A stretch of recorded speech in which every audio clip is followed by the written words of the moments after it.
Vale, voy a ir lo más rápida posible porque quiero que esto no ocupe una barbaridad. De hecho, creo que ocupa unos 5 minutos el apartado que incluiré luego al editar el vídeo de efectos de las preocupaciones. Vale, os voy un poco a introducir, ¿vale?, cómo está organizado este vídeo. Lo primero de todo vais a ver un caso práctico, ¿vale? No el caso práctico que viene en el libro, ni el caso práctico que pueda venir en la plataforma, un caso práctico que me he inventado yo, ¿vale? En base a toda la información de criterios diagnósticos, de vulnerabilidad psicológica, vulnerabilidad biológica, etc., ¿vale? Y la parte incluso de evaluación, ¿vale?, de un trastorno de ansiedad generalizada. ¿Por qué razón? Pues porque me parecía más divertido exponerlo como un caso práctico, ese apartado, que exponerlo tal cual, ¿sabes? Con todos los criterios diagnósticos, el curso, la epidemiología, la vulnerabilidad, etc, etc. Entonces esa parte os la estudiáis bien, os la leéis bien, la procesáis bien. Si tenéis dudas, pues ya me comentáis. Y bueno, espero que os guste esa primera parte, que además he pedido colaboración a mi querida madre, que es una artista. Luego, la segunda parte, ¿en qué consiste? Vale, pues la segunda parte lo que voy es a añadir directamente el apartado de efectos de las preocupaciones, ¿vale? Bueno, como veréis, digamos que las preocupaciones en muchos casos se mantienen porque está la creencia de que son útiles, ¿vale? Y pueden ser útiles, pues cada uno aporta las razones por las que cree que son útiles, que evidentemente no lo son, ¿vale? Y luego hay otro, dentro de ese apartado están los efectos de las preocupaciones. Pues he elaborado una tablita. Ya os digo que ese apartado que me lo voy a saltar para el vídeo porque o sea, creo que está muy claro, ¿vale? Y lo que quiero es proporcionar ya material que sirva todavía más para reforzar y de ayuda. Entonces, y meteré el apartado de efectos de las preocupaciones. Sigo estudiando con los apuntes de María Morsán y con el libro y elaborando mis propios apuntes, y ese apartado en concreto de efectos de las preocupaciones María Morsán lo tiene perfecto y seguramente a la mayoría os venga bien así, pero yo quería verlo mucho más visual y por eso hice como una especie de esquema con nubecitas, que es el que añadiré. Y luego en la siguiente parte añadiré tratamientos, ¿vale? Tratamientos y efectividad de cada uno de los tratamientos. A los tratamientos no vamos a tratar solamente los psicológicos, sino que añadiré ahí los farmacológicos. Y creo que ahí pararé el vídeo, es decir, no voy a incluir ni utilidad clínica, ni porcentaje de recaída, ni nada por el estilo, porque eso, vamos, estoy segura de que lo podéis añadir ya de por sí vosotros y ya está. Voy a ir directamente a lo más esencial. Vale, respecto... Bueno, ya corto y nos vemos ya en la primera parte del vídeo. La señora que tenéis delante, de pelo rocambolesco, maravilloso pelo rizado, se llama Sofía. Sofía acude a consulta derivada por su médico de la Seguridad Social, por un dolor agudo en el estómago y problemas de insomnio desde hace 1 año y medio. Sofía nos asegura que no le han hecho las pruebas médicas suficientes para diagnosticarla de una muy probable, según ella, enfermedad. A Sofía no le gusta acudir a nosotros. Dice que ella no está loca, que su problema no es psicológico y que lo que ella necesita es un buen médico. Le preocupa que no encuentren lo que tiene a tiempo. Se muestra incómoda, ni siquiera capaz de mantener con nosotros el contacto visual. Hasta nos ha sido un logro conseguir que se sentara. Repite una y otra vez: no estoy loca, no estoy loca. Que su médico le recomendara venir aquí es lo mejor que le ha podido pasar, Sofía.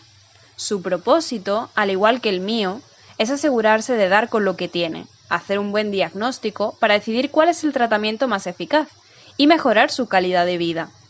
Le sorprendería la cantidad de personas que llegan aquí con síntomas somáticos sin una justificación en pruebas médicas, y le aseguro, ninguna de ellas estaba loca. Durante la primera y la segunda sesión realizamos un proceso sistemático, muy organizado, de recogida de información con una entrevista, junto con la escala de gravedad del trastorno de ansiedad generalizada, oliéndonos ya de qué se trata, y la entrevista de los trastornos de ansiedad. Intersesiones, el autorregistro, en el que entrenamos, por supuesto, a nuestra clienta Sofía, y que evaluaremos en la segunda visita. Al final de cada entrevista tratamos de conceptualizar toda la información, diferenciando cuáles son los problemas posibles conectados de los posibles independientes. Finalmente decidimos aplicar varios cuestionarios, como el cuestionario de preocupación y ansiedad, el inventario de ansiedad de Beck, cuestionario de áreas de preocupación y algún que otro cuestionario sobre factores que pensamos pueden contribuir al mantenimiento de lo que parece ser, y ya os digo que lo es, un trastorno de ansiedad generalizada, tales como la escala de intolerancia a la incertidumbre o el WWS2. Elaboramos un informe que presentaremos oralmente a Sofía, ahora con un diagnóstico de TAG con ataques de pánico. Conceptualizaremos el problema y vamos a justificar muy bien el tratamiento.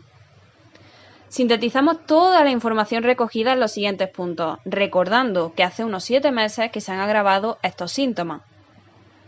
1. Ansiedad y preocupación excesiva. La preocupación es incontrolable y los pensamientos verbales se manifiestan en un promedio de 5 a 8 horas diarias. 2. Tensión muscular. 3. Insomnio.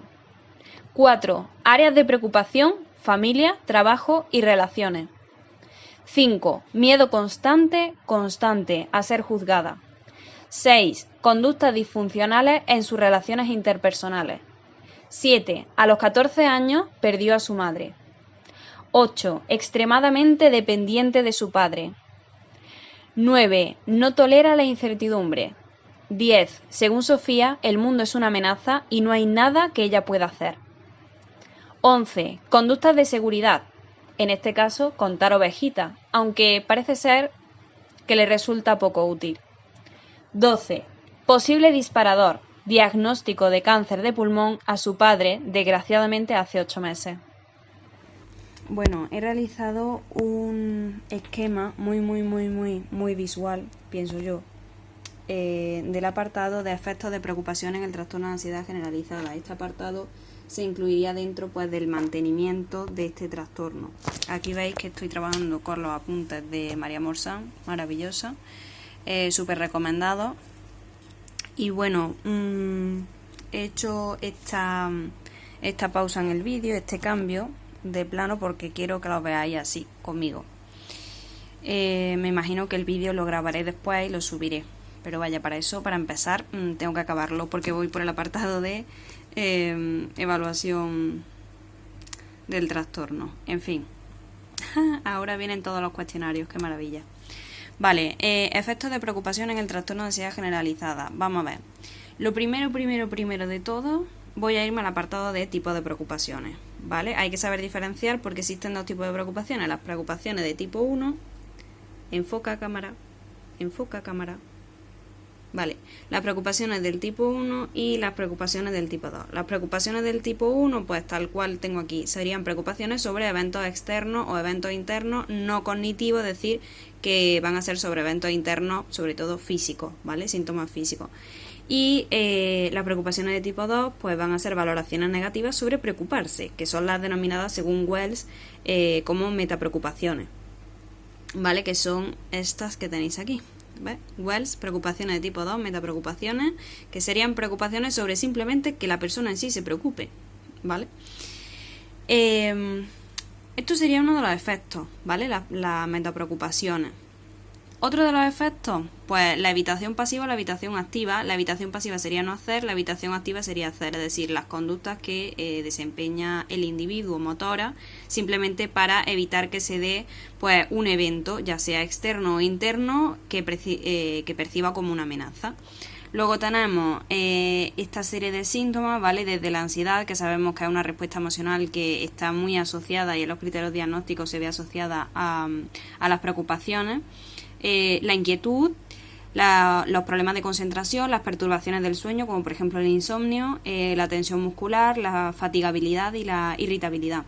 Yo he marcado en amarillito la inquietud y la tensión muscular. ¿Por qué? Porque también están en el libro, así como en los apuntes, están señaladas como dos de los síntomas, digamos, centrales, ¿vale? Y más definitorios del trastorno de ansiedad generalizada, porque como sabréis hay bastantes síntomas en común con el trastorno depresivo. Seguimos, el control de los pensamientos. No hay nada peor que tratar de suprimir o erradicar un pensamiento o una emoción, eso lo sabemos. Y el simple hecho de estas personas de tratar de controlar y de suprimir esos pensamientos verbales, digamos que sería la manifestación de la preocupación, ¿qué es lo que va a conllevar? Pues una nueva área de preocupación que va a ser la preocupación, que de hecho podríamos decir que estaría conectado con ¿vale? Porque la nueva área de preocupación, el preocuparme sobre preocuparme, ¿sabes? Pues serían las preocupaciones de tipo 2. ¿Qué más tenemos por aquí? Pues la prevención del contraste emocional negativo. La prevención del contraste emocional negativo, para ello, para que lo entendáis bien esta nubecita, el contraste emocional negativo, ¿qué es? Que una persona pase de un estado, digamos, emocional neutro o positivo a uno negativo, o que pase de uno negativo a uno más negativo, ¿sabes? Entonces, claro, ¿qué sucede? Pues que estas personas lo que tratan es de evitar que se dé ese contraste emocional negativo. Por eso prefieren, de hecho, mantener las preocupaciones, ¿vale? Prevención o reducción del procesamiento emocional de la información amenazante. Bueno, ya sabéis que el simple estado o sea, el simple sentimiento o percepción voy a decir mejor, la percepción de amenaza va a conllevar sí o sí que nosotros disminuyamos el foco atencional, y va a tener una serie de consecuencias. La respuesta de miedo o la percepción de amenaza no es una percepción negativa, ni por tanto la ansiedad o respuesta de miedo que va asociada a ella sería, digamos, desadaptativa o disfuncional. Cuando es disfuncional es precisamente cuando la probabilidad de la ocurrencia es prácticamente nula, o cuando nosotros pensamos que la situación es totalmente incontrolable en contra de lo que realmente es, ¿vale? Estado de ánimo depresivo, evidentemente mayor ideación suicida, van a tener problemas interpersonales. Esto formaría parte de los criterios de diagnóstico del DSM-5, lo de problemas, digamos, sociales, problemas laborales, etc., ¿vale? La medicación que llegan a usar algunos para controlar esos síntomas, el mayor empleo de servicios médicos, esto es evidente. ¿Por qué? Pues porque está asociado, pues, a problemas, pues van a tener problemas cardiovasculares, problemas inmunológicos, ¿vale? Y ya no te cuento si esta persona vive en una situación donde es general o habitual el chocar con situaciones estresantes. Pues ya apaga y vámonos, ¿vale? Y bueno, este sería el cuadrito que he hecho yo, resumen, de 5 minutos, que trataré de meter en el vídeo síntesis del tema 4. Vale, para el apartado de tratamientos hay un archivo PDF que está, vamos, es independiente de las 413-414 páginas de los apuntes de nuestra querida compañera María Morsán. Los ha elaborado la propia María Morsán y están súper bien. Son estas tablas, ¿vale? Os aparece en la parte superior el trastorno, ¿vale? Pues fobia, trastorno de ansiedad generalizada, fobia social, trastorno depresivo, ¿vale? En la primera columnita, todos los tratamientos psicológicos posibles, y en la segunda columna, pues puntos importantes sobre cuestiones sobre su eficacia, ¿vale? ¿Qué es lo que estoy haciendo yo? Yo el tema 3 no me lo estudié con los apuntes de María Morsán, porque yo estas tablas las desconocía, estas en concreto, las desconocía, pero el trastorno de ansiedad generalizada, como ya compartisteis ustedes los apuntes, pues me los descargué y aquí lo tengo. Entonces, en el trastorno de ansiedad generalizada, en el apartado de tratamientos, ¿qué es lo que he hecho yo? Que me llegué o sea, le he dado bastante vuelta a la tabla. No solo estudiándola y procesándola bien y aprendiéndola, sino he realizado algunas modificaciones porque consideraba que eso me iba a facilitar aún más el estudio. ¿Qué modificaciones? Os las voy a mencionar porque creo que una en cuestión es necesaria, ¿vale?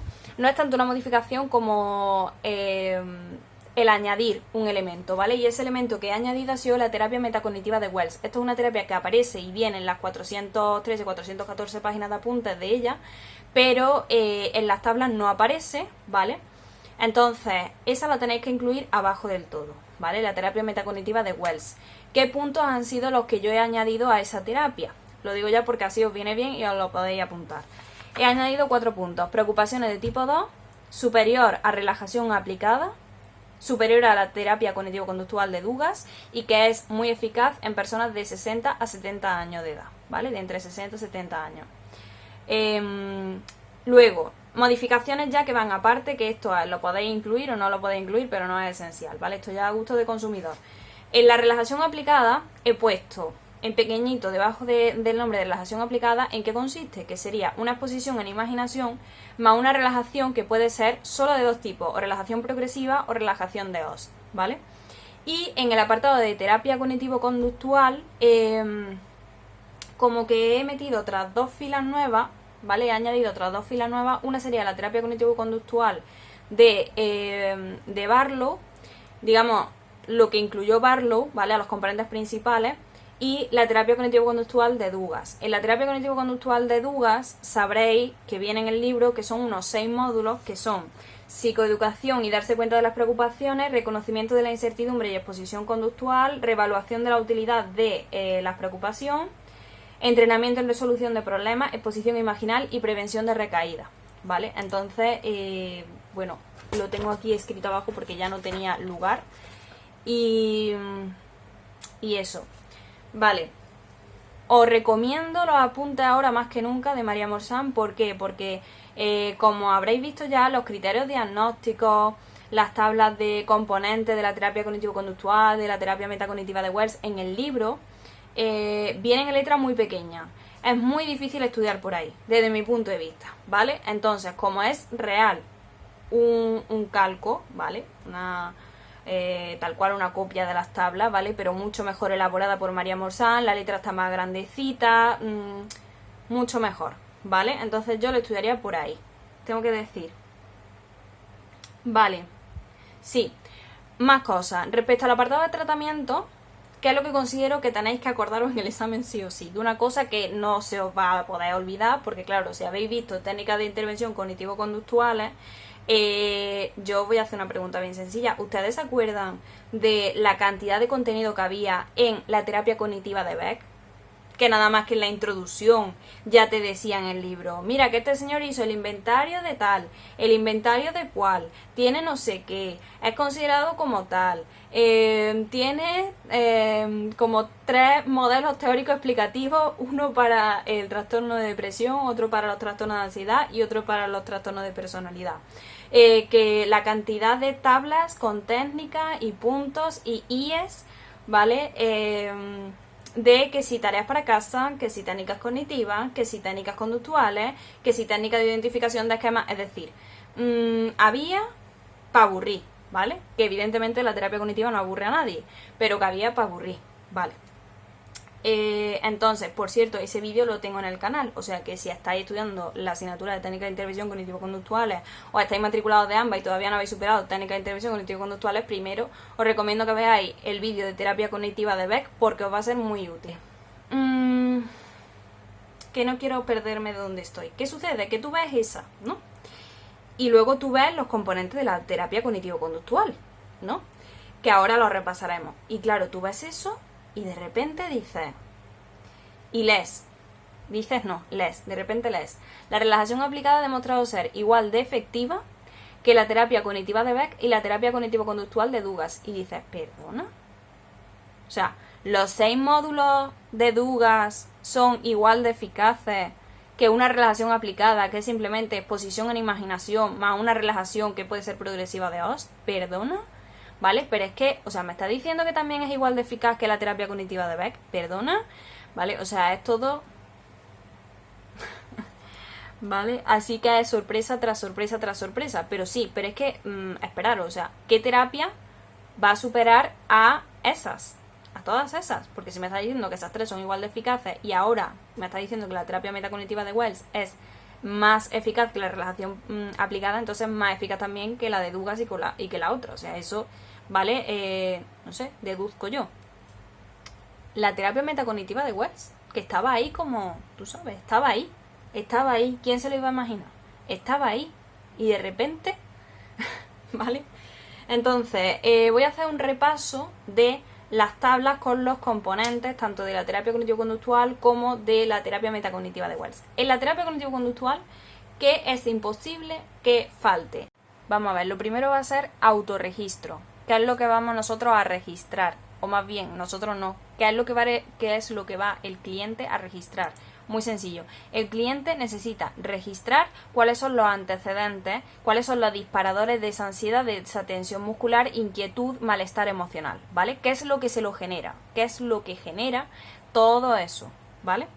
Entonces eso lo va a conseguir mediante autorregistro. Lo segundo, si tiene un sentimiento enorme de incontrolabilidad, si piensa que las preocupaciones son intrusivas, que él es un sujeto pasivo totalmente, que el mundo es una amenaza y que escapa todo de su control, qué mejor que una estrategia de control de estímulo, una estrategia tal como, por ejemplo, fijar un día, una hora concreta, un lugar específico. Por ejemplo, 6:30 de la tarde, ¿vale? Te puedes preocupar solamente durante un tiempo de 15 a 30 minutos. ¿Qué significa? Que tú no puedes estar preocupado hasta que lleguen las 6:30 de la tarde, ¿vale? Y estés en ese lugar, no puedes estar en otro. Estés en ese lugar y a esa hora, ¿vale? Por favor, no digáis al cliente que si se va a acostar a las 11 de la noche, a las 10 elija ese momento, ¿vale? Porque es que entonces para haceros así al expediente. ¿Por qué razón? Porque vamos a ver, señores, utilizamos la lógica. Si esa persona se va a acostar a las 11 de la noche y nosotros a las 10 de la noche le decimos, venga, sí, a las 10 de la noche es un buen momento para ponerte a preocuparte, ¿sabes? Que no vas a poder resolver nada, las preocupaciones se van a quedar ahí, ¿sabes? Sin solución, tú te vas a acostar y si tienes ya, aparte del cuadro sintomatológico, tienes un síntoma como el insomnio, se va a agravar más y va a interferir en tu periodo de sueño y de relajación y de recuperación de todo el día. Pero ¿a quién le importa? Pues no, querido, no. No, a las 6:30, pues buena hora, pero si te vas a acostar, por ejemplo, a las 11 de la noche, a las 10 no me pilles, ¿vale? A ver, también es cierto que cuando esto ya haya entrenado el cliente, porque esto no va a ser fácil, porque el sentimiento de incontrol y de que las preocupaciones, todos estos pensamientos verbales, ya sean preocupaciones tipo 1 o preocupaciones tipo 2, son totalmente intrusivos para la persona. Entonces, esto va a requerir mucho entrenamiento, mucha voluntad y mucha motivación, también te digo. Cuando ya esa fase la hayamos pasado, ¿cuál va a ser la siguiente fase? Que no solamente te voy a pedir que entre esos 15-30 minutos tú te puedas preocupar únicamente, entre esos 15-30 minutos a esa hora del día en ese lugar específico, ¿vale? Que no sea cercano a la hora a la que te vas a dormir, ¿vale? No solamente te voy a pedir eso, te voy a pedir también que propongas cuáles son las soluciones, que trates de solucionar esas preocupaciones, ¿vale? A mí hay una cosa que me gusta mucho. Una idea que me gusta mucho y es la de conseguir que esas preocupaciones se describan con exactitud, sean cuanto más específicas mejor, ¿vale? ¿Por qué?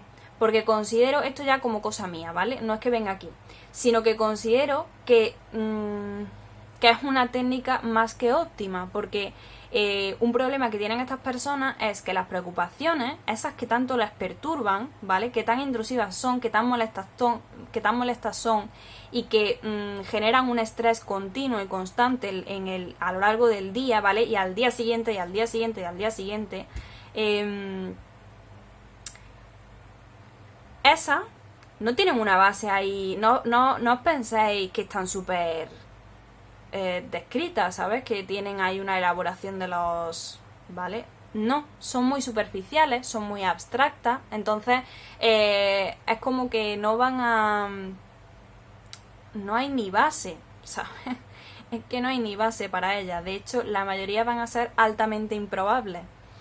Así que yo creo que cuando tú le dices propon una solución, ¿vale? Que no pueda ser una conducta de seguridad, de evitación ni de huida, creo que ahí se darán también cuenta de lo realmente absurdo, ¿sabes? Como tampoco tengo que proponer una solución porque esto además no va a pasar nunca, o sea, esto es altamente improbable que pase.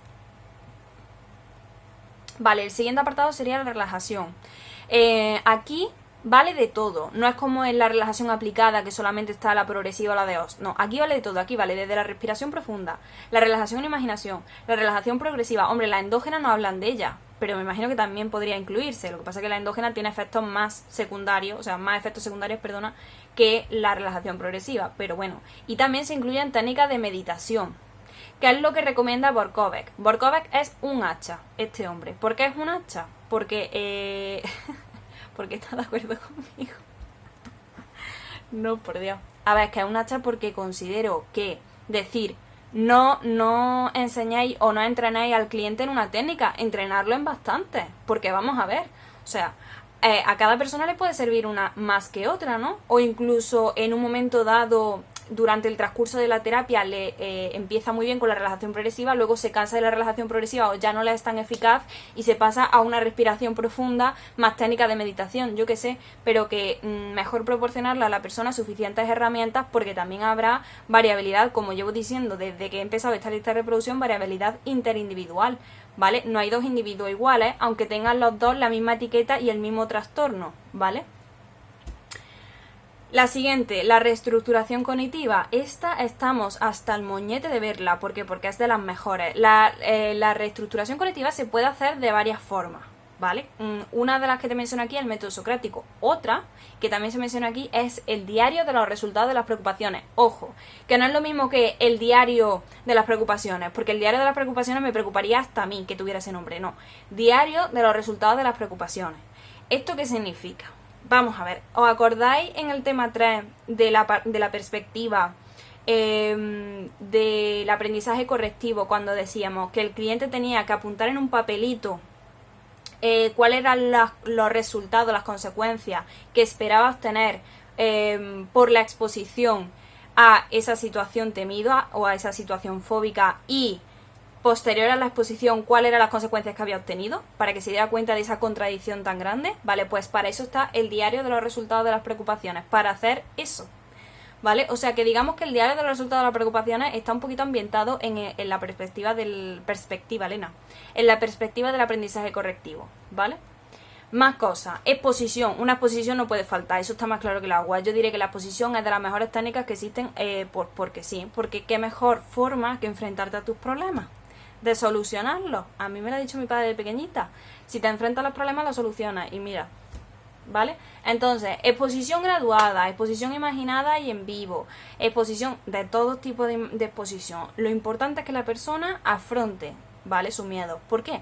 Porque también generalmente es como que exageramos lo que va a pasar, pero eso nos pasa a los patológicos y a los no patológicos. A ver si me explico.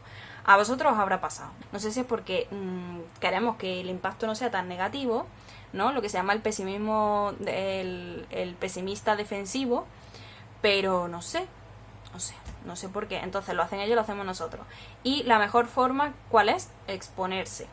Y eso es una realidad. De hecho, el que nosotros, esto también habrá pasado, vosotros anteponéis y decís: madre mía, ya verá, ya verá, ya verá, ya verá. Y luego cuando llegáis, el ya verá es el que os hace errar, no la situación propia y en sí misma. Eso es como cuando yo hice una prueba estaba yo en el instituto entonces, hice una prueba de educación física, la de los 100 metros en la velocidad, o sea, lo más rápida que pueda ir, y yo empecé en la cola, ¿sabes?, al lado de mis compañeros. Empecé: cuando llegue a mitad de trayecto me caigo, cuando llegue a mitad de trayecto me caigo, cuando llegue a mitad de trayecto me caigo. Bueno, pues llegué justo a la mitad, a los 50 metros me caí, pero además dijeron que hasta me caí en cámara lenta. Yo no sé ya si era algo mental. ¿Vale? Me caí a cámara lenta, justo a la mitad, fíjate. Pues si no hubiera retroalimentado mi cabecita con justo cuando llega a los 50 metros me caigo, justo cuando llega a los 50 metros me caigo, pues no me hubiera caído, así de sencillo. Ya no recuerdo si me dieron por aprobada la prueba o no. Vale, entonces, fatal, oye, que me hizo daño, ¿eh? O sea, toda esta zona a tomar viento. O sea, la piel como si fuera una quemadura, horrible, mira. Además, las 3 capas de la piel, ¿eh? O sea, un poco más, yo veía hasta un poco el hueso, vamos. Vale, fatal. No sé, o era aquí, sí, fue aquí, en la derecha. Bueno, por lo menos las gafas no se me rompieron, las cosas como son. ¿Qué más? Eso serían los componentes de la terapia cognitivo-conductual. ¿Cuáles son los que añade Barlow? Que creo que no lo he dicho en el vídeo. Los que añade Barlow son, atención, la descontinuación de la medicación, que es súper importante, el reconocimiento y prevención del uso de conductas de seguridad o conductas de evitación, porque evidentemente si tú continúas usando, cuando finaliza ya la terapia y continúas tirando de esas conductas de evitación o conductas de seguridad, Houston, tenemos un problema, porque vas a recaer. Es que es como decir, como cuando yo estaba en la fila y estaba diciendo: a los 50 metros me voy a caer, pues es lo mismo. O sea, hacer eso es exactamente lo mismo. Ah, bueno, sería eso, prevención de descontinuación de la medicación, organización del tiempo, resolución de problemas y, súper importante para mí, igual que si me dicen en una terapia, prevención de recaídas, para mí es súper importante, ¿vale? Sería la conceptualización y justificación del tratamiento. Como tú no conceptualizas, elabores un informe, se lo diga, aunque se los ponga oralmente a la persona, como la persona no entienda lo que tiene. Vale, componentes de la terapia metacognitiva de Wells. Primero, formulación individualizada del caso. Aquí a nosotros nos interesa identificar, pues mira, las preocupaciones, las creencias negativas que se tienen sobre las mismas, las creencias disfuncionales, que sabemos que son demasiadas, respecto a la utilidad de preocuparse, estrategias de control de pensamiento y conductas motoras de evitación y defensiva, que creo que esto es importante además conocerlo. Educación sobre el tratamiento. Digamos que esto lo podríamos decir que equivale a la parte de justificación del tratamiento, conceptualización del problema de la terapia cognitivo-conductual que añadió Barlow, ¿vale? Pues hay que educar, ¿vale? Orientarle sobre el tratamiento que se seguirá, digamos, compartir el modelo explicativo que tiene la terapia metacognitiva de Wells, basado en las preocupaciones de tipo 2, etc. Modificación de la creencia de que las preocupaciones son incontrolables. Esto lo hacemos mediante varias técnicas. Por ejemplo, podemos emplear el cuestionamiento verbal. Aquí ponen el ejemplo de, según tú, son pensamientos intrusivos y no puedes, digamos, parar ese pensamiento verbal, esa preocupación, ¿no? Bueno, pues el cuestionamiento verbal, por ejemplo, se diría, cuando te llaman en ese momento al teléfono, ¿se interrumpe el pensamiento? Sí. Pues ya tienes un ejemplo de que se puede ver interrumpido, ¿vale? Esa preocupación se puede ver interrumpida. La conciencia plena objetiva, que yo aquí he puesto que el pensamiento es transitorio, porque creo que sería el equivalente, o es por lo menos lo que yo he entendido, de conciencia plena objetiva, y experimentos conductuales que de hecho se mencionan aquí abajo. El primero se parece al que se menciona en la terapia cognitivo-conductual. ¿Por qué? Porque en este caso se pide que identifique un disparador para una preocupación, que esa persona tiene que posponer el preocuparse, como que de nuevo parece el fijar un lugar y un momento del día, ¿no?, para la preocupación. En este caso el periodo no es de 15 a 30, sino de unos 10 minutos. La diferencia que veo de este experimento conductual respecto al experimento conductual de la terapia cognitivo-conductual es que cuando llega ese momento del día, la persona es quien decide, digamos que tiene la decisión de si preocuparse o no preocuparse. Y el segundo experimento conductual sería pedir al cliente que utilice el tiempo limitado de la preocupación para intentar preocuparse sobre algo lo más que pueda. Que yo creo que esto sería una forma de... me parece un poco como la técnica... ¿cómo se llamaba? La técnica de la intención... No, la terapia de la intención paradójica. Creo que es parecido, ¿sabes? Porque es como el caso que venía en el libro de, creo recordar, de técnica de intervención cognitivo-conductuales. La técnica de la intención paradójica era una persona, por ejemplo, que tenga insomnio y que diga no puedo dormir, pues tú es como que recetas en sí mismo el propio síntoma, ¿no? O sea, le dices, vale, tienes que mantenerte despierto toda la noche, no puedes dormirte, ¿no? Y entonces es una forma precisamente de provocarle el sueño.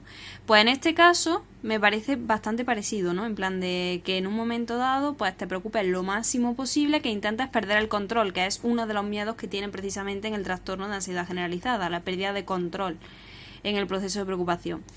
Eliminación de las conductas de búsqueda de seguridad y evitación. Creo que esto es evidente, que se trata de eliminar estas conductas y que no son aceptadas en ningún tratamiento, que igual en las primeras fases del tratamiento, como vimos por ejemplo en el tema de la fobia específica, bien porque animan o empujan a la persona a exponerse a esas situaciones, pero que a más avance en el tratamiento tienen que ir disminuyendo de forma progresiva, porque esto, igual que por ejemplo pueden ser una benzodiazepinas, pueden generar dependencia y además están obstaculizando o estarían interfiriendo con el tratamiento.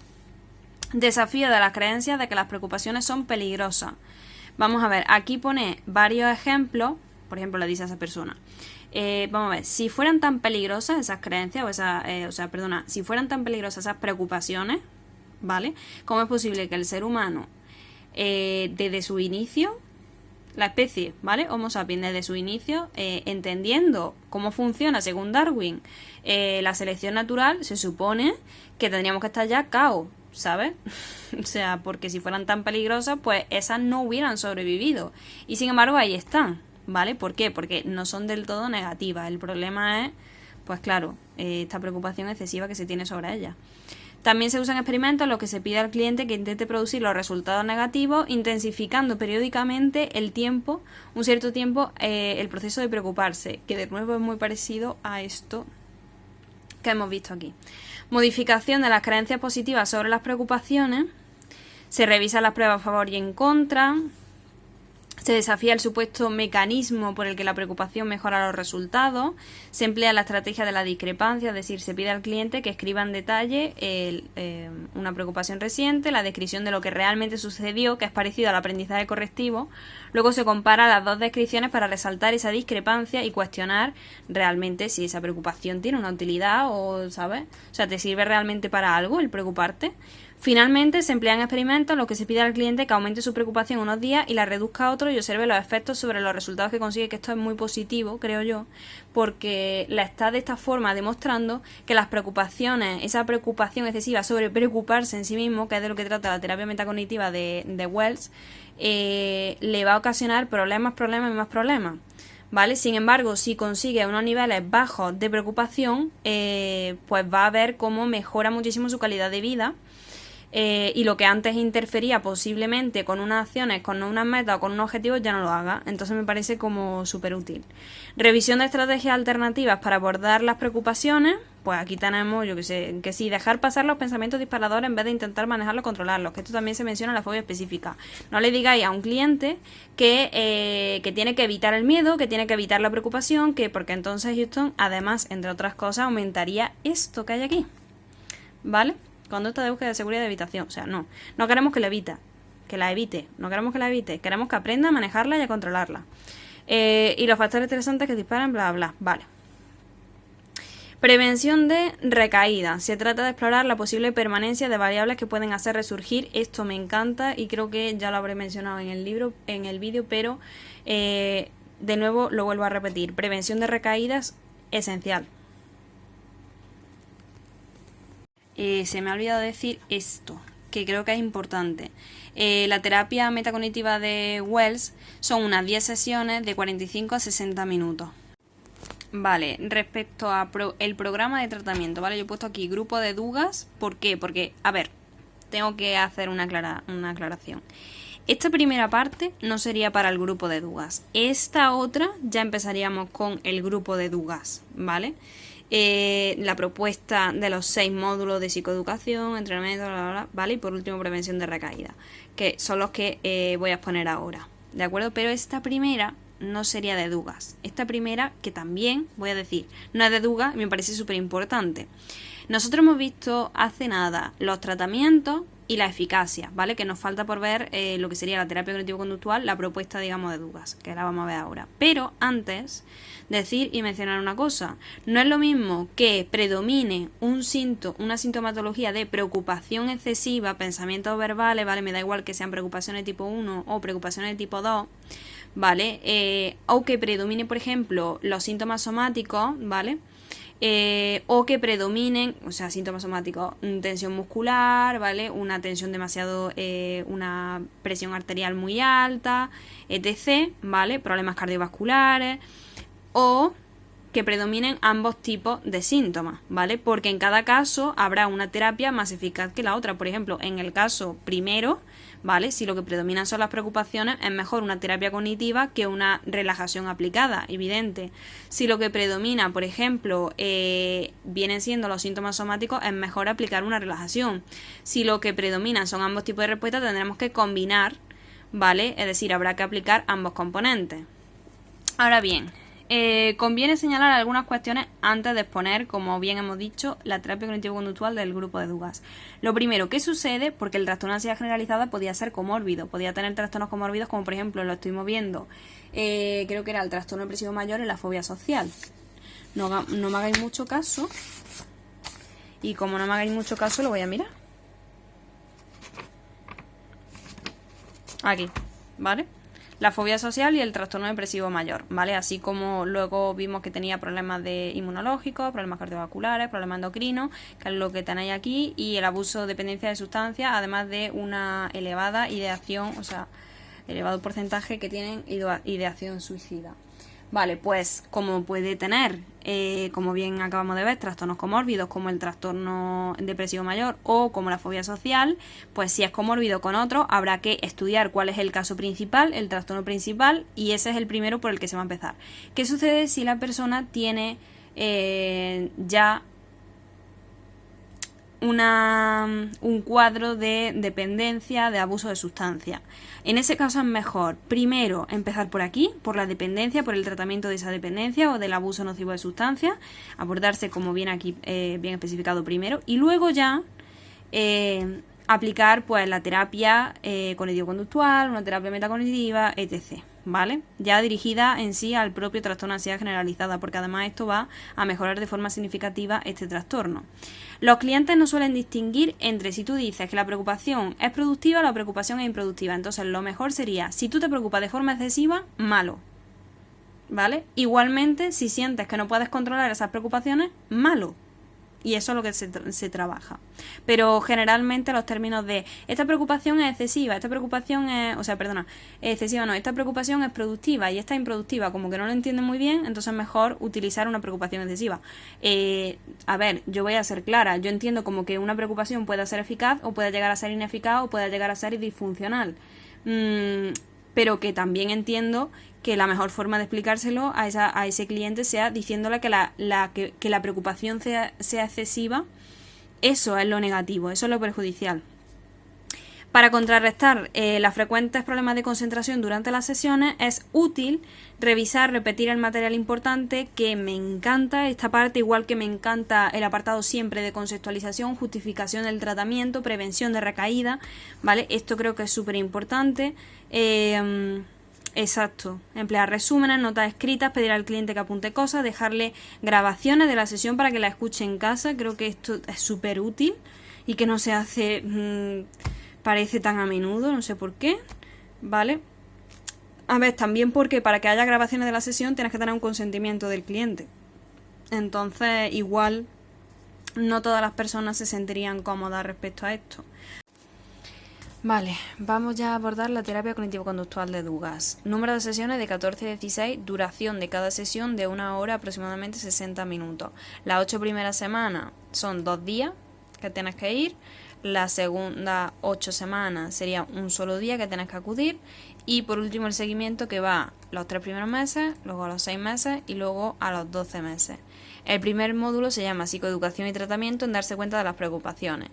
El primer paso, además esto va todo en orden, El primer paso es explicar los principios básicos de la terapia cognitivo-conductual, como la relación recíproca entre pensamientos, o el estar focalizado en el presente, o que es una terapia breve, porque de 14 a 16 sesiones en realidad es una terapia bastante breve, sistemática y organizada, etc.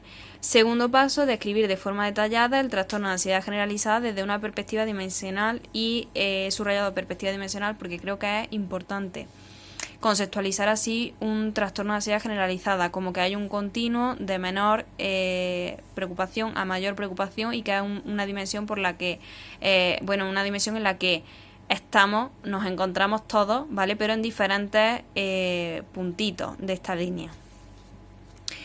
Tercero, modelo gráfico explicativo del trastorno de ansiedad generalizada. Es un modelo dinámico, desde mi punto de vista un modelo que se va a ir modificando durante la terapia y al que vamos a ir añadiendo elementos con el cliente. Es muy importante pedir ejemplos y consensuar la definición de lo que entiende el cliente por preocupación. Cuarto paso, distinguir 2 tipos de preocupaciones: los problemas actuales, las preocupaciones que se tratan pues de tengo un problema hoy, ¿vale? Real. Y segundo, casos hipotéticos o situaciones hipotéticas. Autorregistro. El autorregistro va a ser el instrumento que nos permita conseguir que el cliente detecte los 2 tipos de preocupaciones. El autorregistro se va a solicitar que se realice en 3 momentos que se van a prefijar en consulta del día, ¿vale? ¿Y qué es lo que necesitamos que registre? Lo más importante sería que registre la duración de esa preocupación, el nivel de ansiedad subjetivo de 0 a 8 y por último el tipo de preocupación, ¿vale? Es decir, si es sobre un problema actual o sobre un caso hipotético. Esto nos permitirá primero que el cliente vea que existen en las preocupaciones recurrentes. Segundo, que la preocupación puede durar de minutos a horas. Tercero, que la preocupación siempre va a estar focalizada a un evento futuro. Y cuarto, tipo de preocupaciones, es decir, que aprenda a diferenciar entre problemas actuales y la preocupación que tiene que ver sobre eventos, situaciones o casos hipotéticos. Vale. A ver, el segundo paso en la terapia cognitivo-conductual de Dugas se llama reconocimiento de la incertidumbre y exposición conductual. Hay 3 objetivos principales en este segundo paso. Primero, hacerle ver al cliente que precisamente la intolerancia a la incertidumbre es la responsable tanto del desarrollo como del mantenimiento de su trastorno de ansiedad generalizada. Lo segundo es que este cliente pueda reconocer los distintos modos, las distintas formas en las que se manifiesta esta intolerancia a la incertidumbre y cuáles son sus efectos. Y el tercer objetivo, que aprenda gradualmente a tolerar la incertidumbre. Este tercer objetivo lo vamos a conseguir empleando una exposición gradual conductual. ¿Cómo vamos a conseguir que se dé cuenta de que esa intolerancia a la incertidumbre tiene responsabilidad tanto del desarrollo como del mantenimiento de su trastorno de ansiedad generalizada? Un momento, que creo que no está enfocando. Vale. Pues lo que haremos será utilizar o emplear explicaciones y analogías. Ahora, esto es una especie de diálogo que he redactado para acordarme de que desde mi punto de vista se hace una especie de mini entrevista semiestructurada a esta persona. Lo primero que vamos a preguntarle es que qué hace en las situaciones de incertidumbre. Entonces, supuestamente, en un trastorno de ansiedad generalizada, la respuesta más común sería que se preocupa. Entonces, ahí iría otra segunda pregunta. ¿Qué otras acciones llevas a cabo, además de preocuparte? ¿Vale? Es que sucede que la preocupación para ellos tienen una creencia bastante errónea y disfuncional de que la preocupación ayuda o es útil en una situación de incertidumbre, ¿vale? Entonces le hacemos otra segunda pregunta: ¿qué otras acciones además de preocuparte llevas a cabo? En caso de que el cliente se quede callado, bloqueado, no sepa, ¿vale? Diga, pues no lo sé. Pues entonces le ponemos una serie de ejemplos. Oye, ¿y pides consejo a tu familia, a tus amigos? ¿O has pospuesto alguna vez un proyecto? ¿O, por ejemplo, has evitado buscar información que esté relacionada con el tema? Aquí vemos una lista de manifestaciones de la intolerancia a la incertidumbre que se clasifican en 2 tipos de estrategias: las estrategias de aproximación o de seguridad y las estrategias de evitación. La estrategia de aproximación sería, por ejemplo, que quiera hacerlo todo esa persona, pero todo, que busque muchísima información, aunque para algo que sea sencillo, que busque muchísima información antes de proceder, que, imagínate, ya ha tomado una decisión, la pone en duda una, otra vez, que antes de realizar una acción compruebe las cosas 1000 millones de veces, ¿vale? Pues varios ejemplos. Y en las estrategias de evitación, que son estas otras, pues sería evitar comprometerse totalmente en ciertas cosas o inventarse una razón para no hacer otra o aplazar algo. Vale. Hay 2 tipos posibles de soluciones, ¿vale? Respecto a la intolerancia y incertidumbre, que desde mi punto de vista solamente hay una, porque solamente hay una solución que sea real, ¿sabes? La otra es como que no vamos a conseguir nada, o sea, aumentando la certeza no se va a conseguir nada, porque estamos hablando de intolerancia a la incertidumbre, responsable de esa ansiedad, de esas preocupaciones y de ese malestar. Entonces, lo único que va a tener una solución sería que la adiestremos, que la enseñemos a tolerar la incertidumbre. ¿Cómo? Pues mediante experimentos conductuales, que mínimo será una vez a la semana. Entonces es importante proporcionar una guía, como por ejemplo que vamos a hacer una recogida sobre esos pensamientos de, pues mira, creo que cuando me exponga me va a pasar esto, ¿vale? Y luego, post exposición, pues qué es lo que ha pasado. Luego, que la exposición conductual ha de ser gradual y tenemos que empezar por cosas o situaciones pequeñas y reales. Tercero, pues decirle, mira, que sepas que vas a sentirte mal durante la exposición, que vas a sentir ansiedad, que vas a sentirte molesto. Y luego, no tenemos que esperar a que la persona... a que la persona esté motivada para exponerla a esa situación, ¿vale? Y de incertidumbre, no. O sea, la motivación va a aparecer cuando la persona se haya enfrentado al problema, porque va a darse cuenta de, ostras, es que puedo hacerlo, puedo enfrentarme a esa situación de incertidumbre y además se dará cuenta desde el punto de vista de lo contradictorio de sus pensamientos sobre las conclusiones, ¿vale? Esa persona se había hecho la idea de que iba a pasar una serie de cosas que eran altamente improbables y como eso se ha registrado antes y después de la exposición, ¿vale? La diferencia de las conclusiones previas a la exposición y post a la exposición creo que van a ayudar bastante y la van a motivar a esa persona mucho.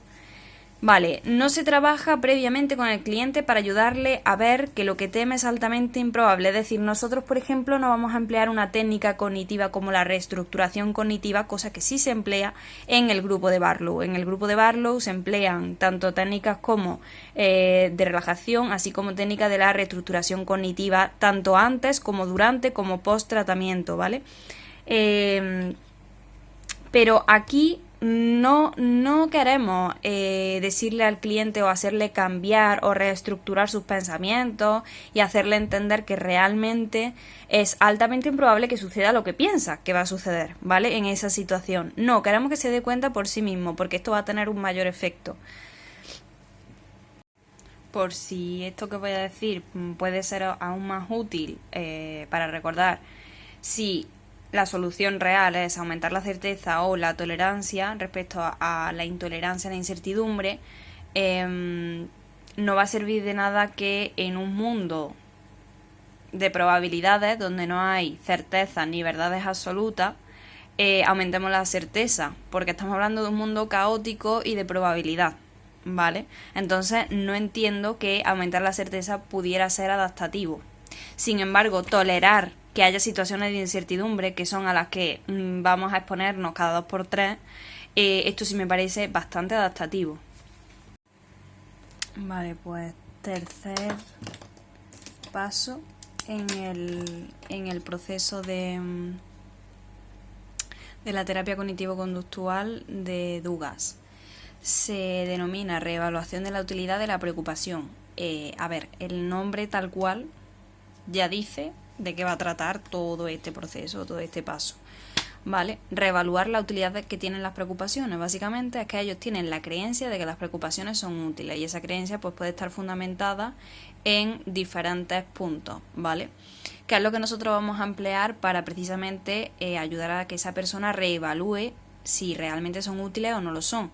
Pues vamos a emplear, entre otros, el método socrático, que este ya lo habéis visto en técnicas de intervención cognitivo-conductuales, la representación abogado-fiscal, que básicamente es un cuestionamiento parecido desde mi punto de vista al roleplay, en el que el cliente va a hacer de estos dos personajes, del abogado en primer lugar y del fiscal en un segundo momento, digamos para barajar cuáles son en primer lugar los pros de las preocupaciones y los contras del preocuparse, ¿vale? Cuando hace de fiscal. También cuando está haciendo el personaje de fiscal, pues el terapeuta puede intervenir y aplicar también el método socrático. Por último, la tabla 7 de preguntas para desafiar. Bueno, por último no, porque en realidad tendríamos el método socrático, la representación abogado-fiscal, las preguntas para desafiar, que las tenéis en la tabla 7, para desafiar precisamente que esas creencias sean... O sea, que las creencias que tienen de que la preocupación es realmente de utilidad. Y los experimentos conductuales que son de discrepancia o de modulación de la preocupación. Lo de discrepancia he puesto aquí, ocurre realmente, o sea, sería lo típico del aprendizaje y la perspectiva del aprendizaje correctivo de qué es lo que espero obtener al exponerme y luego registrar qué es lo que realmente ha sucedido y ver cómo discrepan ambas consecuencias. De modulación de la preocupación, que esto básicamente sería que si la preocupación es útil, pues si yo aumento o yo disminuyo la preocupación o yo me preocupo o no me preocupo, pues puedo comprobar si tiene efectos positivos o tiene efectos perjudiciales en cuanto a los resultados. Yo aquí he puesto prueba-error porque básicamente es lo que se propone, como, bueno, ve un día a trabajar, ¿no? Y preocúpate de tu trabajo y preocúpate por la acción que estés llevando a cabo, ¿vale? Prueba otro día a ir de nuevo al trabajo en la misma situación y a no preocuparte y básicamente barajar y contrastar cuáles son los resultados, si realmente obtenemos algún beneficio, ¿no? De preocuparnos. Alternativas a la preocupación. Esto sería cuando ya se ha practicado todo esto, ¿vale? Se ofrecen una serie de alternativas cuando básicamente digamos que la persona ya ha entendido que ha roto sus creencias sobre la utilidad de las preocupaciones, ¿vale? Entonces tenemos qué alternativas vamos a ofrecerle según si las preocupaciones son sobre problemas actuales. Vamos a ofrecerle un entrenamiento en resolución de problemas. Si las preocupaciones están orientadas a situaciones hipotéticas o casos hipotéticos, pues ofreceremos una exposición imaginal. Vale, pues en el punto 4 de entrenamiento en solución de problemas hay dos apartados. El primer apartado sería la orientación hacia el problema y el segundo apartado las habilidades de solución de problemas. Voy a resaltar lo más importante que considero de cada uno de estos dos apartados. Respecto al primer apartado, la orientación hacia el problema, la terapia cognitivo-conductual de Dugas y su equipo proponen tres estrategias. La primera sería reconocer el problema, la segunda sería normalizar el problema y la tercera sería que verlo, digamos, como un reto y no como una amenaza, que esto es algo bastante importante. Estos 3 puntos ya os sonarán de haberlos visto en varias de las asignaturas a lo largo de toda la carrera. Respecto al punto 4.2, habilidades de solución de problemas, tenemos 4 puntos que creo que son los más importantes. El primero, definir el problema específico y las metas que sean muy claras, que sean muy objetivas, muy realistas. El segundo, generamos soluciones alternativas, yo lo he denominado la lluvia de ideas. El tercero, decidirse, incluso si se tienen, o sea, no va a haber una seguridad o una certeza 100%, y aún así hay que dar el paso de decidirse por una de ellas, así como elaborar un plan de acción, aunque no estén del todo seguros.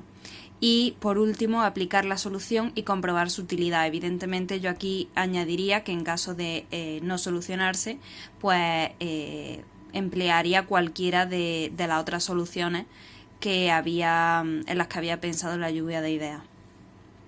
Estas dos líneas creo que son bastante importantes, relativas al apartado de habilidades de solución de problemas. Dice que la resolución de problemas no debemos entenderlo como que nosotros vayamos a enseñarle a solucionar los problemas, sino que con las habilidades que el cliente ya posee vamos a enseñarle a emplear estas de una forma adaptativa, ¿vale? De una forma eficaz. Vale, en la exposición en imaginación, no sé si a vosotros os ha sucedido lo mismo cuando habéis llegado a este punto o ahora, por ejemplo, que lo estoy viendo por primera vez, os sucede lo mismo que un poco me ha ocurrido a mí. El tema es que cuando empiezas a leer la exposición en imaginación, te habla de una técnica para afrontar, para exponerte a esos miedos nucleares o a esos miedos subyacentes, ¿no? El caso es que te comenta aquí que el primer paso es mostrar al cliente que intentar evitar un pensamiento puede ser contraproducente, ¿vale? Entonces se utiliza el experimento del oso blanco. Esto no forma parte de la exposición en sí, ¿vale? A ver si lo explico. Que aquí no se está exponiendo a ese miedo nuclear, ¿vale? Pero sí es verdad que forma parte del proceso de exposición en imaginación. Esto solamente para que el cliente se dé cuenta de cómo a más trate de evitar un pensamiento, más contraproducente va a ser.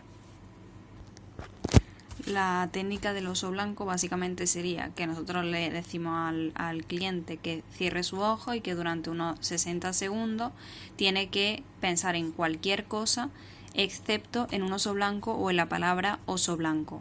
Y anotaríamos durante esos 60 segundos, un minuto, cada vez que el cliente levante la mano. Que levante la mano significa que está pensando en ese momento en el oso blanco. Demostraremos que se producen dos efectos, el efecto de aumento y el efecto rebote. El efecto de aumento, que sería tanto has tratado de suprimir el pensamiento del oso blanco que con más frecuencia ha aparecido en tu mente. El efecto rebote sería que tras intentar suprimir un pensamiento puede aparecer de forma posterior, inesperada en la cabeza, ¿vale? Y de la misma forma esto sucedería con las preocupaciones. Llegados aquí se discuten los conceptos de evitación, de neutralización y de exposición. Se explica que tanto la evitación, que sería, por ejemplo, las personas que tienen fobia con perros, ¿vale? Pues evitan un evento, una situación donde seguramente haya un perro, ¿vale? La neutralización sería que en caso de no poder evitarlo y estar en presencia del perro, pues evitan mirarlo o, ¿vale? Llevan a cabo, una serie de conductas de neutralización. Tanto evitar como neutralizar la situación sería contraproducente. De la misma manera que sería contraproducente evitar pensar en el oso blanco. Y el efecto de exposición sería el único efecto producente porque va a conseguir disminuir tanto la preocupación como la ansiedad. Bueno, es probable que ya llevemos más de una hora de grabación, pero este tema tiene bastante contenido que me ha sido ya imposible reducirlo. Y pues estoy pensando que igual lo divido en dos partes también, al igual que hice con el tema anterior.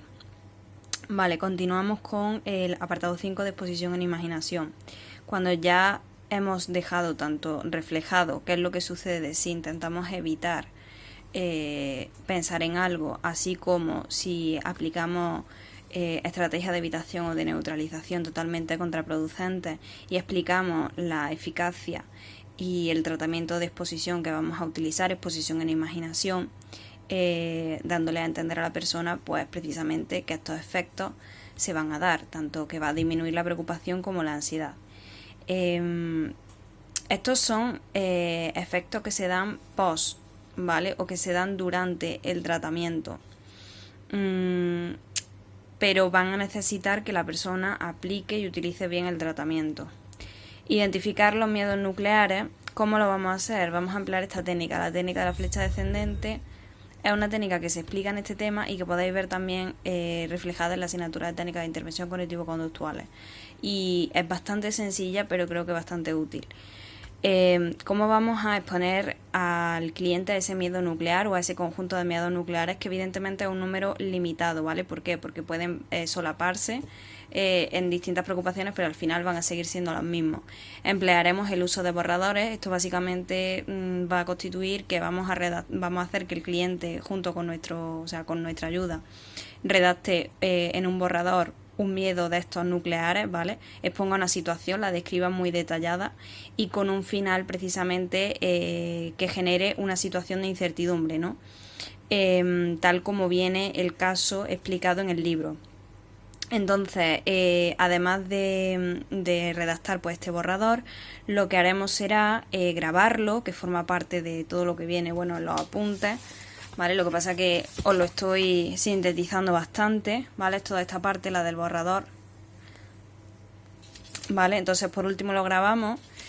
Mola bastante porque luego lo vamos a utilizar durante la exposición propiamente dicha. El cliente se pondrá unos auriculares y escuchará pues esta narración. Sucede que si escucha este borrador que ha redactado con nuestra ayuda y prueba que en los primeros minutos no aumenta la ansiedad, evidentemente algo hemos hecho mal, ¿vale? Y si en los primeros minutos aumenta la ansiedad, aunque no sea de forma lineal, pues entonces continuaremos con la exposición hasta que la ansiedad se reduzca, pues partiendo del nivel máximo, entendiendo que se reduzca un 50% de ese nivel máximo de ansiedad posible, ¿vale? O que prácticamente sea, digamos, que vuelva más o menos a su nivel basal, ¿vale? A su línea base. ¿Qué más cosas tengo que decir?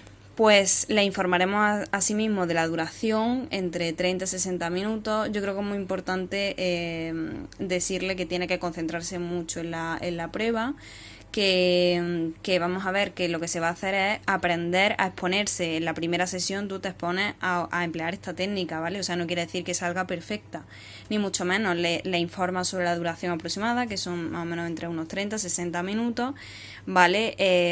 Que aproximadamente cada minuto, aunque podemos incluso expandirlo un poquito más, unos 5 minutos, pues tendrá que informarnos sobre su nivel de ansiedad y que es muy importante que ni bloquee ni distorsione la imagen, ¿vale? Estos son algunos de los puntos.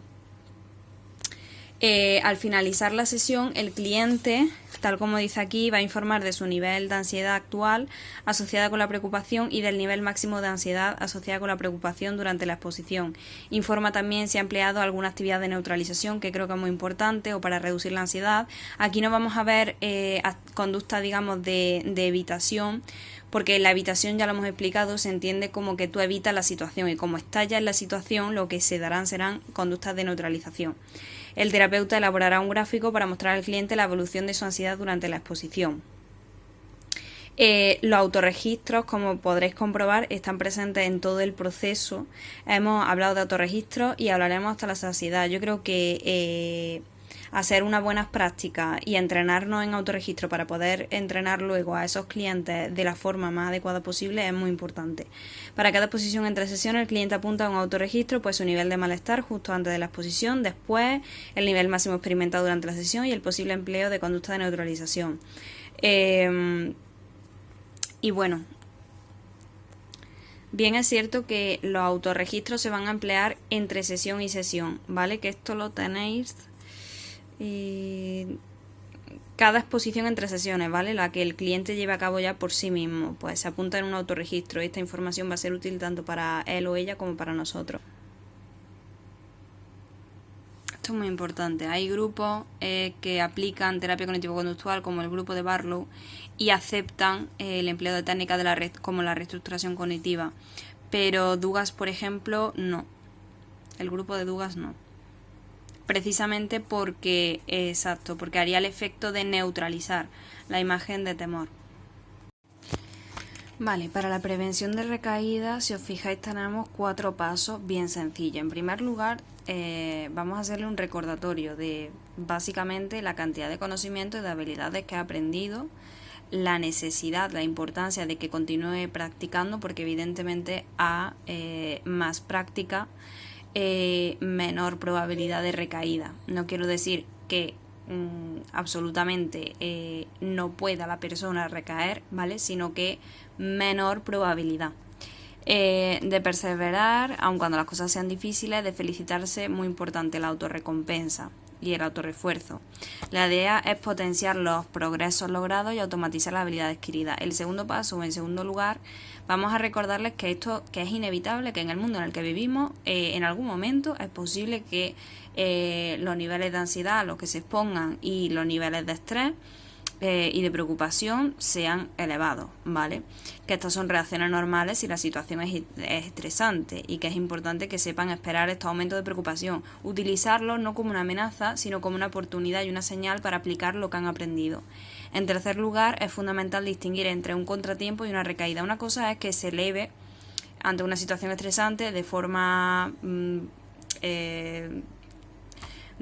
exagerada la preocupación o la ansiedad, ¿vale? Pero si la situación es lo suficientemente estresante y esto no llega a interferir, sino que es un momento puntual, pues es un contratiempo. Ahora, es una recaída si empezamos a manifestar el conjunto de síntomas, todo el conjunto de síntomas del cuadro del trastorno que se nos había diagnosticado en su momento, ¿no? Esto hay que saber distinguirlo. Finalmente, se anima al cliente a desarrollar un plan de acción antes del fin de la terapia. Digamos que se fije unas metas, unos propósitos para seguir progresando sin la ayuda del terapeuta. A ver, también dice aquí que si el cliente estuviera tomando medicación es necesario plantearle que tiene que irla abandonándola de forma progresiva. Evidentemente, esto bajo la supervisión siempre o bien de su médico o bien de un psiquiatra. Es muy importante de no generar dependencia ni respecto al terapeuta ni respecto a la medicación. Y como veis, pues la propuesta del tratamiento modular integrador de VADOS en 2015 con sus 9 módulos. Exactamente. Digamos que es integrador porque precisamente integra un conjunto de tratamientos, que si la relajación aplicada, que si la exposición conductual, que si el entrenamiento en solución de problemas, que si la exposición en imaginación, la prevención de recaída, ¿vale? Entonces, la prevención de recaída, evidentemente, y la conceptualización, o sea, la conceptualización siempre va a ser el módulo 1 y el módulo 9, pues prevención de recaída. A ver, yo no sé si el entrenamiento en relajación aplicada luego se permitiría, por ejemplo, que determinadas técnicas de relajación se emplearan durante una exposición conductual, exposición en imaginación, etc. Precisamente porque la relajación aplicada combina una exposición en imaginación con técnicas de relajación como la técnica progresiva, la técnica de Oz. Vale, nos queda terapia integradora de Newman y de Coles, la terapia de regulación de las emociones y la terapia conductual basada en la aceptación de Roemer y de Orsillo. Pues voy a hablar muy claro. Yo he estudiado con los apuntes de María y luego hice mi propio apunte respecto a estas 3 terapias y son los que os voy a enseñar. Hombre, comparados con los de María, estos son bastante incompletos. Aquí tenéis como las ideas más principales, ¿vale? Esto solamente sirve más bien para un repaso rápido. La terapia integradora de Newman y de Coles tiene una duración de la sesión de 2 horas. ¿Cuáles son los componentes que se emplean? Pues se emplea la terapia cognitivo-conductual, técnicas para superar la evitación emocional y técnicas interpersonales. Precisamente cuando estudiáis esta terapia se basa bastante en conductas disfuncionales en las relaciones interpersonales, ¿vale? De personas con TAG. ¿Cuáles son las 3 metas? Identificar cuáles son las necesidades interpersonales, identificar cuáles son las habilidades interpersonales, tanto las pasadas como las actuales, y generar conductas interpersonales que sean más eficientes para satisfacer las necesidades. Esto es importante porque considero que cada persona tendrá una serie de necesidades interpersonales concretas.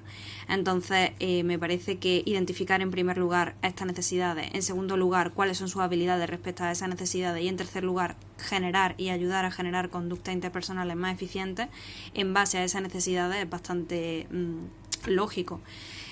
Los 4 dominios, además aquí he puesto en orden porque van en orden. Esto no se puede mover, este orden es tal cual. Entonces, primero, problemas actuales en las relaciones interpersonales, incluido el impacto no solamente que tienen los demás sobre nosotros, sino nosotros sobre los demás. Hay que escoger una relación que sea importante para el cliente y explorar. Entonces, aquí tenemos una serie de preguntas. Primero, situaciones concretas, ¿qué pasó entre ti y esa persona? Emociones experimentadas, qué fue lo que sentiste, qué esperabas por su parte, qué temías que hiciera, qué fue lo que hiciste y qué sucedió entonces. Un segundo apartado, orígenes de los problemas interpersonales actuales, ayudar a comprender por qué las formas de relacionarse con los demás pueden haber sido útiles en el pasado, pero no ahora. Tercero, dificultades interpersonales que surgen de la relación con el terapeuta. Es bastante obvio que si esa persona tiene dificultades en sus relaciones interpersonales con su entorno, vaya a tener dificultades en la relación interpersonal que tenga con nosotros. Por tanto, ¿cuáles son los marcadores? Digamos como las evidencias, ¿no?, que a nosotros nos van a poner en esta situación. Que nos van a hacer darnos cuenta de esta situación. Primero, distante emocionalmente del cliente. Es decir, esto es cómo te sientes tú, que te sientes que estás demasiado distante emocionalmente del cliente. La segunda, que esta terapia no está funcionando, ¿vale? Y la tercera, el cliente, cada vez que tú le haces preguntas y estás tratando de ahondar o profundizar, el cliente proporciona información muy superficial y muy abstracta. ¿Cuál es la solución? Retroalimentación, comunicación. Ser abierto y no ser defensivo. Es decir, mira, me siento aislado cuando no contesta mis preguntas, ¿vale? Y esto probablemente genere una autorrevelación del cliente, ¿vale? La autorrevelación del cliente es porque tú le estás dando una información sobre cómo, o sea, qué impacto tiene su conducta y su comunicación en los demás. Hacer ver al cliente la conexión entre la forma de relacionarse dentro y fuera de consulta, tanto en un momento pasado como en un momento presente. ¿Cuáles son los signos de la ruptura de la alianza terapéutica? Vale, pues que haya hostilidad, desacuerdo, conducta evasiva o insatisfacción. Insatisfacción del cliente, expresiones indirectas de hostilidad, desacuerdo sobre meta y tarea, una conducta evasiva. Es la oportunidad para precisamente invalidar esos esquemas interpersonales desadaptativos del cliente y lograr que tenga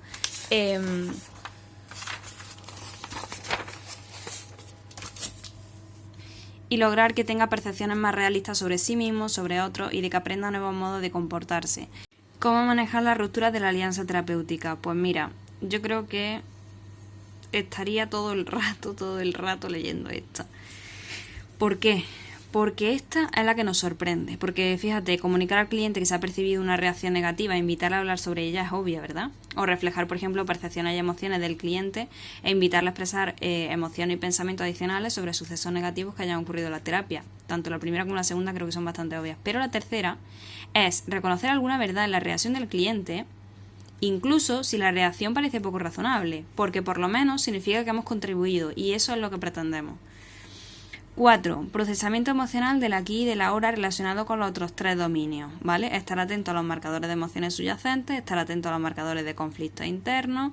Tenemos tanto la técnica de las 2 sillas, ¿vale? Como la técnica de la silla vacía, como el despliegue evocador sistemático. Creo que os dejaré, a ver si me acuerdo, porque ya habéis visto lo mismo. Bueno, si no lo estáis viendo aquí, ¿vale? El enlace. Esto es un enlace de YouTube en el que aparece la aplicación de la técnica de la silla vacía que yo vi y me resultó bastante útil. Y un despliegue evocador sistemático. Si una función de las preocupaciones es evitar el contraste emocional negativo, esta terapia, la terapia cognitivo-conductual actual, intentaría desmantelar la defensa cognitiva sin tratar los miedos subyacentes mediante una exposición al mismo. Vale, ya habéis visto que se empleaban varias cosillas, entre ellas la terapia cognitivo-conductual, las técnicas para superar la habitación emocional y las técnicas interpersonales, y la terapia cognitivo-conductual pues puede sernos de bastante ayuda si estas preocupaciones están ahí precisamente porque ayuden al cliente, según él, a evitar el contraste emocional negativo. Terapia de regulación de las emociones de Manning, que dice que la desregulación emocional no es única del TAG, que se encuentra presente en otros trastornos psicopatológicos. Precisamente intentar controlar o evitar o suprimir la experiencia emocional ya implica una desregulación emocional. ¿Cuáles son los componentes? De nuevo, si veis, de nuevo está implicada la terapia cognitivo-conductual y otra que sería superar la evitación emocional. Duración de la remisión de los síntomas son unos 9 meses y tiene 4 fases. Psicoeducación sobre el TAG, aprender a identificar las conductas de seguridad o defensiva ante la emoción y trabajar la regulación emocional, ejercicios experienciales, entre ellos, por ejemplo, de nuevo la silla vacía, 2 sillas, exposición en imaginación, la flecha descendente, en diálogo socrático, ¿vale? Y por último, revisión, terminar la relación terapéutica, prevención de recaídas, metas futuras más allá de la terapia, que como comprobaréis, esta está presente en todas. La tercera terapia conductual basada en la aceptación. Bueno, aquí sinceramente yo os diría que os repasarais pues todo lo que era el mindfulness, la terapia de aceptación y compromiso, que tenéis también, por cierto, un vídeo de esta última en el canal, porque es muy parecida a esta, ¿vale? Y no la voy a explicar porque es muy parecida a esta, y si os veis ese vídeo y leéis los apuntes, ya vais a entenderla y se os va a quedar bastante rápido. Así que ahora ya procedemos con el tratamiento farmacológico.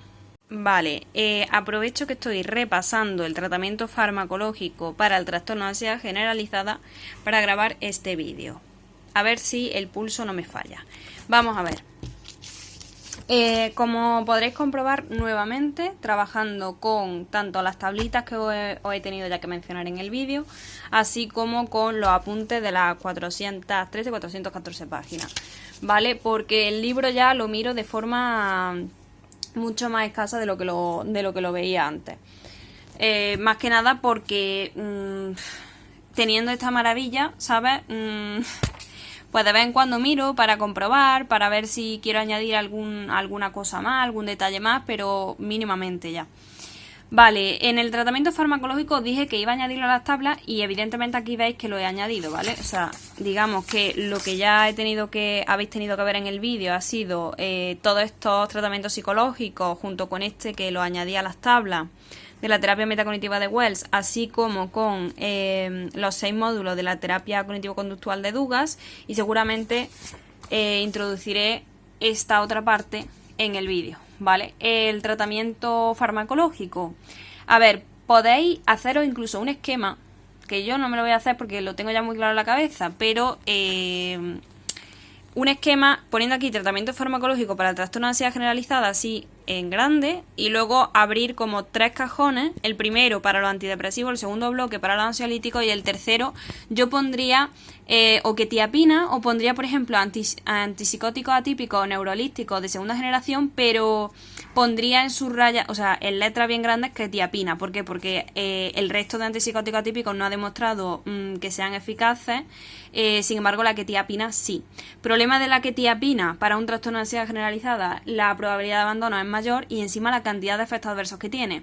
¿Qué sucede? Yo he llegado a pensar que la quetiapina, como cuando no sé en qué apartado, en qué asignaturas veían, psicofarmacología, la quetiapina, pues se ve que además de antipsicótico sirve en cuanto a efectos antidepresivos. Cuando nosotros vemos el trastorno de ansiedad generalizada, nos mencionan en el libro que hay bastantes síntomas que son comunes entre el trastorno antidepresivo y un trastorno de ansiedad generalizada. ¿Qué sucede? Que yo he pensado, a lo mejor por esta razón la quetiapina, debido a sus efectos antidepresivos, tiene esa efectividad en un trastorno de ansiedad generalizada. No sé si sería debido a eso. El primer bloque antidepresivo y el segundo ansiolítico, ¿vale? Y por tercero quetiapina. La quetiapina ya la hemos explicado, ¿vale? Voy ahora al bloque antidepresivo, es decir, inhibidores de recaptación de serotonina, inhibidores de recaptación de serotonina y noradrenalina, así como tenemos en este caso la pregabalina. Bien, la duloxetina, sertralina y pregabalina, entender que están ordenados de mayor a menor eficacia. La duloxetina, la de mayor eficacia, sertralina, mejor coste-eficacia y por último la pregabalina. Sucede que en el caso de niños y adolescentes, la duloxetina, la sertralina y creo recordar que era la venlafaxina han demostrado pues que mejor que no los toquemos, ¿vale? ¿Por qué? Porque tienen demasiados efectos, ¿vale? Y esto a mí no me mola tanto, o sea, como que no son bien tolerados. Y esto lo tenéis en el caso de niños y adolescentes, además escasos estudios, ¿vale? O sea, son superiores, ¿vale? Son superiores al placebo, pero demasiados efectos, ¿sabes? O sea, producen más abandonos debido a los efectos que tienen. En personas mayores, pues tenemos los inhibidores de recaptación de serotonina, inhibidores de recaptación de noradrenalina, junto con la buspirona e hidroxicina, que son dos ansiolíticos. La hidroxicina no se menciona en adultos, la benzodiazepina y la buspirona, así como los inhibidores que he mencionado antes. Benzodiazepina no me acaban de interesar. ¿Por qué? Porque aunque es posible que tengan más efectividad en el trastorno, para el trastorno de ansiedad generalizada, las benzodiazepinas pueden generar, o sea, tienen un riesgo de dependencia, de generar cierto grado de dependencia, y eso no me mola tanto. Y bueno, o sea, lo que tenemos como resultado de evidencia empírica sería que en estudios se ha visto que tanto estas, las benzodiazepinas como la buspirona, como algunos de los inhibidores de recaptación de serotonina, así como de serotonina y noradrenalina, pues que son bien tolerados en adultos y que tienen eficacia. Entonces, bueno, en ese aspecto, pues me callo un poco la boca con las benzodiazepinas, pero es que ni me gusta, por ejemplo, que un terapeuta genere dependencia en el cliente, porque creo que lo que está es produciéndole otro problema aún mayor que la patología con la que llega a consulta. Ni me gusta jugármela con fármacos que tengan cierto grado de dependencia, ¿sabes? Que yo entiendo que, bueno, en determinadas ocasiones igual debido al perfil que te llegue de cliente es posible que no te quede otra alternativa, ¿no? Pero como que lo estudiaría muy bien, y si formara parte de un equipo multidisciplinar hablaría con mi compañero o mi compañera, los psiquiatras, y vamos, le comentaría esta cuestión. Y bueno, aquí tenéis el tratamiento farmacológico. Bien, habiendo visto todos los posibles tratamientos, la eficacia de cada uno de ellos, incluyendo el tratamiento farmacológico, imaginaos ahora que ya tenéis el título en vuestras manos, que habéis superado el máster en psicólogo general sanitario o el PIR. ¿Os ha llegado este caso a consulta? ¿Vais a ayudar a Sofía? Escribirme en comentarios cuál es el tratamiento o la terapia que creéis mejor se ajustaría a esta clienta. Y nos vemos en el próximo vídeo. Espero que os haya gustado mucho. Besitos.